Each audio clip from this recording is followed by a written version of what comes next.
Hello, I hope everybody is keeping safe and well in these extraordinary times. Welcome to another Create Your Light challenge. This week I thought we'd take a look at how to shoot some great portraits. If you're on your own, like myself, these could be self-portraits.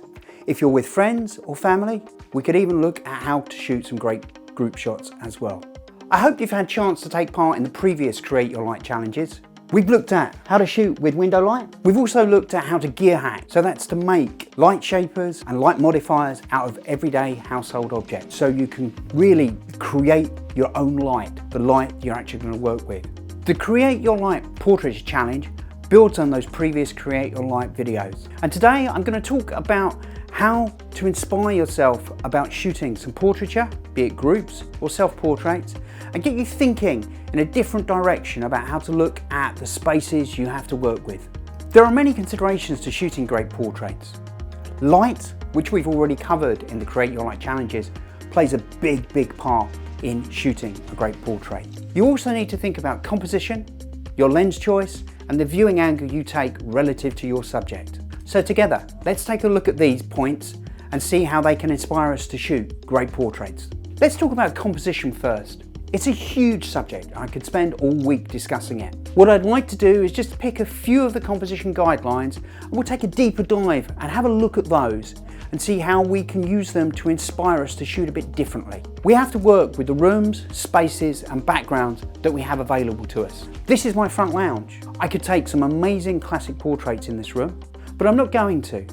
Today I'm thinking about a bit more abstract. I'm thinking some abstract portraits. And I'm going to start having a look around how I can go about shooting some different kind of portraiture in what is a fairly classic space.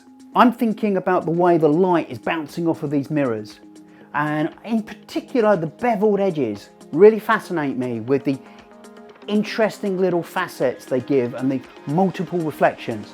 So I'm thinking we're going to actually start looking at some of these because I think we can actually create some really interesting portraiture if we just take a little look at how the light bends around the little beveled edges in these mirrors. So I've got my Z7, FTZ and 70-200. This is set up so it's pointing at the corner of the mirrors.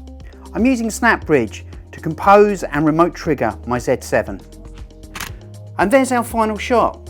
We've got those three amazing refracted images in the bevel.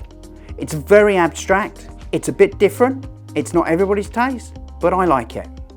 So here you can see the difference between shooting at 70mm and 200mm. If you use a 70-200 at 70, you'll get good depth of field. If you use it at 200mm, you'll just get exceptional depth of field. Both images are shot at f2.8. So as you can see, lens choice is really important when you're actually shooting portraiture. I've been triggering those shots with SnapBridge connected via Wi-Fi to my Z7 from my smart device, and I can trigger and compose the shot quite easily. I'm outside here in the area where we park our cars. Plain fence works as a great background, but as you can see, the difference between 70mm at f2.8 and 200mm at f2.8 is quite big. If I get the opportunity and I've got the space, I will always try and shoot at a longer focal length here at 200mm rather than trying to shoot at 70mm.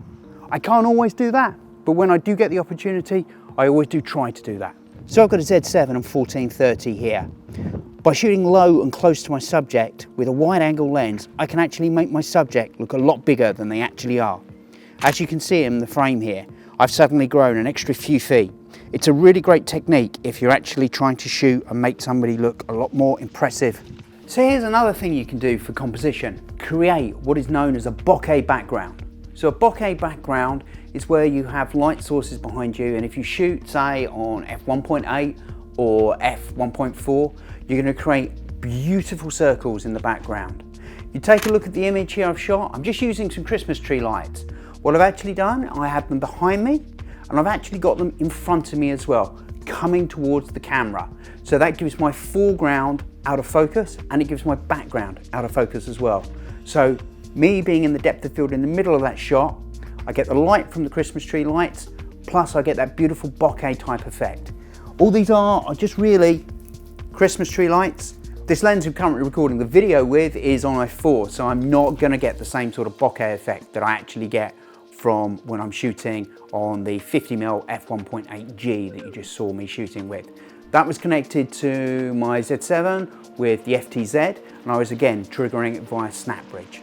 But using Christmas tree lights, you could use LED lights, anything, place part of it close to the lens, some of it behind you, and if you shoot on low apertures like f1.4 or 1.8, you're going to create those beautiful bokeh backgrounds.